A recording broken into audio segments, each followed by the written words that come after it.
ഈ വിശ്വാസികളുടെ കുത്തക രാഘു ഈശ്വരനാണോ? ഈ രാഘു ഈശ്വർ വിശ്വാസികൾക്ക് വേണ്ടി സംസാരിക്കാൻ രാഘു ഈശ്വർ ആരാണ്? വിശ്വാസികൾക്ക് വേണ്ടി സംസാരിക്കാൻ വിശ്വാസികളുടെ കുത്തക ഏറ്റെടുക്കരുത്. നിങ്ങളാണോ വിശ്വാസം പറയുന്നത്? വിശ്വാസികളുടെ കുത്തക താങ്കളെ ആരും ഏൽപ്പിച്ചിട്ടില്ല. മിസ്റ്റർ കേരള സമൂഹത്തിന്റെ മുമ്പിൽ താങ്കൾ ആരാണ്? താങ്കൾ ആരാണ് കേരള സമൂഹത്തിന് മുമ്പിൽ? വിശ്വാസികളുടെ അംബാസിഡറാണോ? വിശ്വാസികളുടെ വിശ്വാസികളുടെ ഏജൻസി എടുക്കണ്ട എന്നാണ്. വിശ്വാസികളുടെ ഏജൻസി എടുക്കണ്ടെന്നാണ്.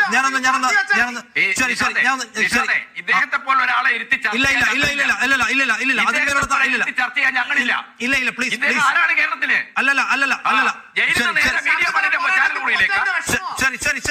അതിന്മേലെ വ്യക്തിപരമായ തർക്കത്തിലേക്ക് പോലെ വ്യക്തിപരമായ തർക്കത്തിലേക്ക് പോലെ